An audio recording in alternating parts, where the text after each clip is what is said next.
Nah, saya coba sekarang panggil Coach Dodi ya untuk menyampaikan materi selanjutnya nih. Siap Coach Ira, siap. Silakan Coach Dodi. Baik. Oke, aku nyiapin slide-nya dulu. Oke, teman-teman semuanya, keren banget barusan yang disampaikan Coach Ira tentang bagaimana kita perlu memerdekakan diri kita, ya, sehingga kita bisa betul-betul enjoy ya dengan kehidupan kita, dan juga kita bisa punya peran yang optimal dalam menjalani masa-masa pandemi ini, ya. Nah, selanjutnya di bagian saya nih, part-nya adalah bagaimana bisa kita kemudian membangun nih mental pasca pandemi COVID-19 ini. Dan salam kenal buat teman-teman semuanya yang mungkin baru bersua kali ini di media Zoom, ya. Semoga semuanya dalam keadaan sehat dan senantiasa diberikan perlindungan oleh Tuhan yang Maha Esa. Oke, karena saya di sini concern terhadap bagaimana kita bisa menyiapkan diri, punya mental, ya. Tadi saya sudah sounding judulnya tadi 3 jurus bagaimana kita bisa membangun mental untuk menghadapi masa pasca pandemi COVID-19. Karena pandeminya sudah mau berlalu nih, PSBB sudah sekarang mulai penyesuaian untuk new normal. Nah, pertama-tama berarti kita perlu dong merecek lagi ya, mengkonfirmasi lagi apa sih yang mau kita bangun ini, bangun mental, apa itu mental. Saya ambil rujukan dari KBBI terkait dengan mental. Ini adalah bicara tentang batin dan watak manusia, ya, yang bukan bersifat badan atau tenaga. Jadi ini kalau ngomongin jurus-jurus kungfu ini kayak pakai tai chi gitu ya, tai chi master yang kelihatannya nggak berotot, kelihatannya nggak punya skill yang dalam bela diri, skill yang apa namanya, yang banyak bergerak menggunakan senjata. Tapi mental ini something yang unseen tapi importantnya luar biasa buat kita semuanya. Nah, itu menurut KBBI. Dan bagaimana menyikapi situasi dan kondisi yang ada, kita perlu tahu mental yang dimiliki oleh seseorang atau human ini akan terkategori dalam dua, ya, kesiagaan mental dan kelemahan mental.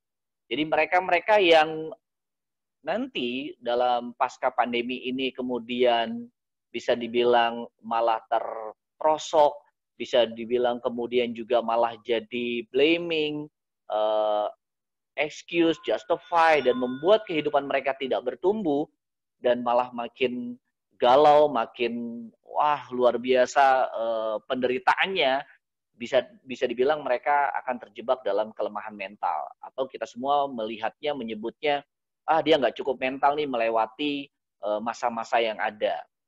Ya. Ada juga kesiagaan mental, dari katanya saja siaga berarti dia punya kecakapan dalam membentuk, menjaga mentalitasnya.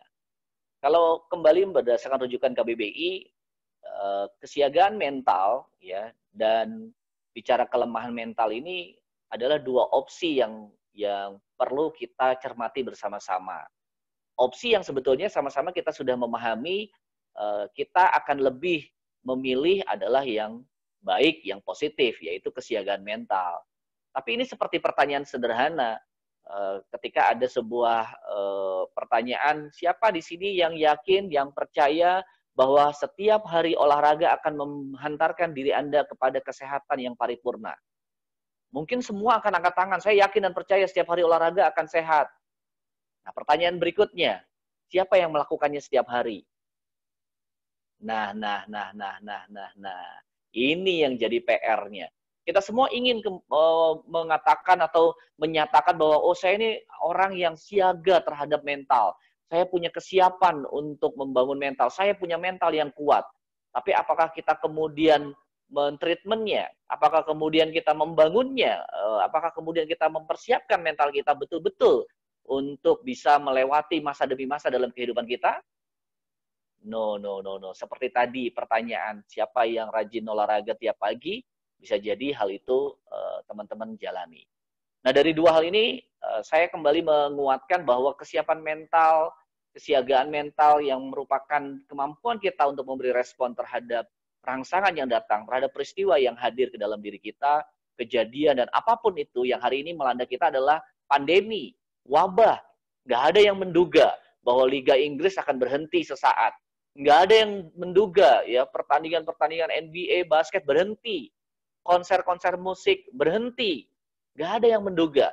Tiba-tiba Jakarta, dari Jakarta kita bisa melihat ke Bogor pemandangan yang indah, di mana gunung-gunung bisa terlihat dengan jelas. Nggak ada yang bisa memprediksi itu sebelumnya. Nah, bagaimana kita menyikapi kondisi hari ini? Tentu kita perlu punya kesiagaan mental untuk merespon terhadap semua yang terjadi dalam diri kita, apapun itu, good or bad, kita harus bisa mempunyai mental yang kuat. Nah, bagaimana itu? Ya, maka yuk saya ingin menghantarkan teman-teman semuanya dan saya juga secara pribadi kembali untuk mengingat dan mempelajari ada 3 hal yang perlu kita kuatkan untuk kita bisa menghadapi era pasca pandemi nanti. Yang pertama, teman-teman, mari sama-sama kita pahami new normal sebagai masa depan baru. Ya, sebagai masa depan baru bagi siapa? Jangan lihat terlalu besar.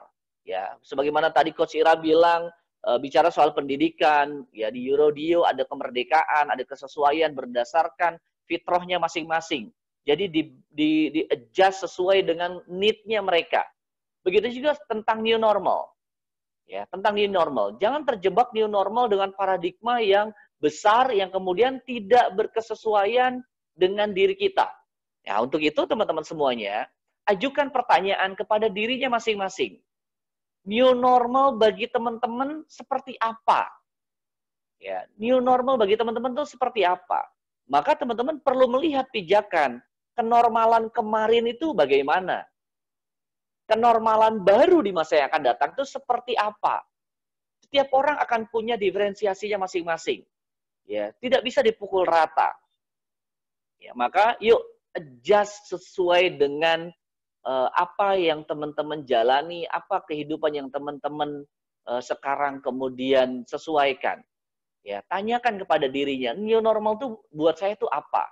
Kalau buat saya sebagai seorang trainer yang profesional, yang setiap harinya sebelum masa pandemi ini adalah offline, keliling dari satu tempat ke tempat yang lain untuk melakukan pengajaran, sekarang berubah. New normal buat saya adalah saya perlu beradaptasi dengan kamera. Saya perlu menyesuaikan audiens saya hanyalah satu titik kamera di ujung sana, di mana saya tidak melihat secara langsung. Saya harus bisa melakukan improvisasi, penyesuaian. Saya tersenyum seolah-olah Anda ada di hadapan saya. Ketika saya menghadirkan kesedihan, saya beranggapan seolah-olah Anda sedih juga bersama dengan saya. Bagaimana menghadirkan air mata. So now, I have to be an actor, gitu ya. Saya harus bisa juga jadi seorang aktor yang melakoni acting sedemikian rupa. Tidak ada live audience sekarang yang menyaksikan secara langsung berada pada emosi yang sama. It's my new normal. So what's about you? Tanyakan pada diri teman-teman semuanya, kenormalan baru apa yang teman-teman jalani setelah pasca pandemi. Berikutnya yang kedua teman-teman sekalian. Setelah tadi yang pertama, yang kedua yang tidak bisa kita lepaskan, sebagaimana yang tadi Coach Zul di depan juga sudah hantarkan, the new you. Kita perlu kenal diri kita. Kita perlu kenal potensi diri kita. Untuk improvisasi, kalau di sini saya bilang. Kenapa untuk improvisasi? Ya karena kita masuk dalam tahap adaptasi kebiasaan baru. Pasti ada hal-hal yang nggak nyaman dan segala macamnya. Maka kita perlu memaksakan diri. Ya, jadi memaksakan diri ini saya perhalus bahasanya improvisasi. Saya sebagai Muslim, saya punya doa untuk bisa menghantarkan pada edisi pemaksaan ini.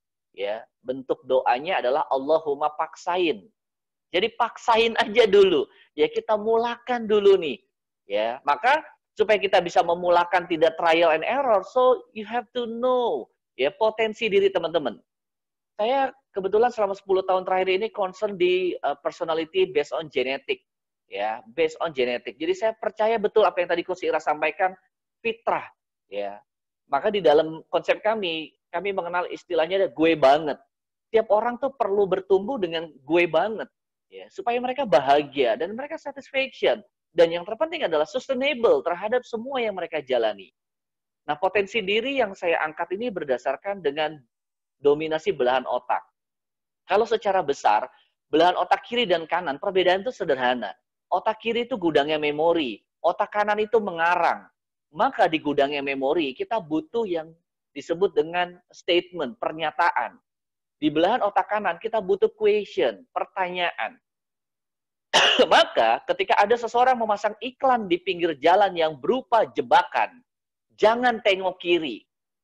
Ada orang yang tetap nggak nengok. Kenapa? Karena dia belahan kiri. Ketika ada perintah jangan tengok kiri, dia nggak nengok. Siapa yang akan terpancing dengan iklan jangan tengok kiri, kemudian tengok kiri? Mereka yang orang-orang dominasi belahan otaknya di kanan. Mereka yang curiosity-nya lebih banyak. Mereka yang terpancing ya untuk explore lebih lanjut. Mereka yang suka ngarang, suka ngelamun malam hari. Nah, yuk kenali potensi diri teman-teman untuk bisa improvisasi kondisi new normal yang tadi sudah diselaraskan dengan diri teman-teman semuanya. Nah, yang ketiga, yang terakhir. Baru kita membangun mental diri kita untuk meraih sukses mulia. Bagaimana sih kita membangun mental diri ini? Membangun mental diri ini perlu kita sama-sama pahami dulu bahwa mental ini ada di tahapan yang kedua dalam matra kecerdasan. Di tahapan yang pertama itu adalah personality diri. Bagaimana mungkin kita bisa membangun mental diri kita kalau kita nggak kenal personality kita? Mengenal personality itu gimana sih Pak Dodi? Mengenal personality itu sederhananya adalah kita harus tahu strength dan weakness-nya kita. Teman-teman perlu ngerti kekuatannya diri teman-teman itu di mana. Kelemahannya di sisi yang mana. Nah, mengetahui kekuatan dan kelemahan ini memang perlu perenungan. Jadi rasanya teman-teman perlu melakukan saran, masukan tadi, materi dari mindfulness-nya Coach Anis tadi.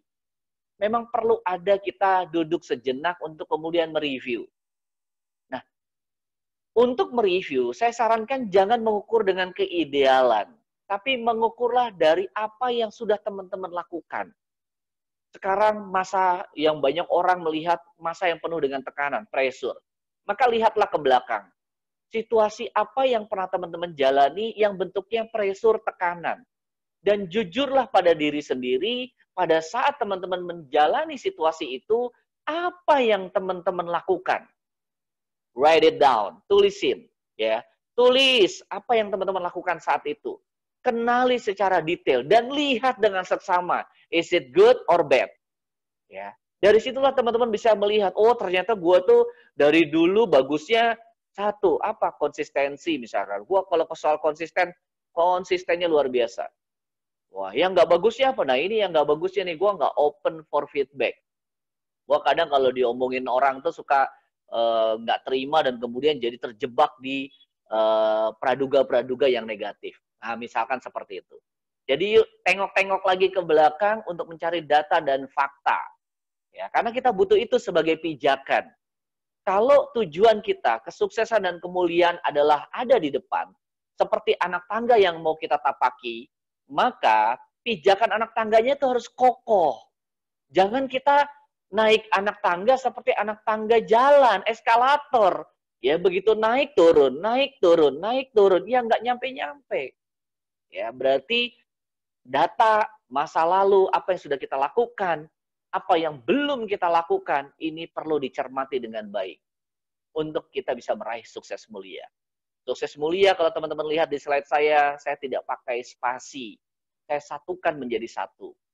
Ini adalah campaigns Kubik Leadership, ya, terkait dengan bagaimana kehidupan bisa selaras. Saya sebagai muslim meyakini bahwa tidak cukup hidup hanya sekedar habluminanas saja, horizontal saja. Hidup perlu habluminallah juga. Ya, jadi dua buhul tali yang kuat ini perlu kita pegang dengan erat-erat. Maka kesuksesan harus kita raih setinggi-tingginya. Kemuliaan jangan pernah dilupakan untuk kita tebar seluas-luasnya. Kondisi pandemi, wabah membuat keterbatasan. Banyak pintu tertutup. Tapi ingat, teman-teman semuanya. Rumusannya udah jelas. Dari pintu yang tertutup akan ada pintu yang terbuka. Dari adanya kesulitan, itu password untuk terbukanya kemudahan. Kata Ustadz saya, innamal yusri yusro. Yuk, kita bangun mental diri kita untuk meraih sukses mulia. Kehidupan terbaik yang kita idam-idamkan, yang kita inginkan. Mari kita ingat lagi dengan motivator-motivator zaman dulu. Bahwa semua masalah itu kecil. Ya, masalah itu kecil. Jangan pernah berhenti percaya untuk bahwa yang besar itu adalah Tuhan yang Maha Esa. Terima kasih buat teman-teman semuanya yang sudah menyimak. Mari kita terus bersilaturahim.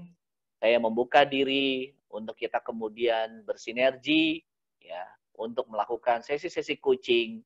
Saya juga membuka kesempatan untuk kita mengadakan grup coaching yang nanti akan kita atur sesinya dalam kesempatan-kesempatan berikutnya. Terima kasih.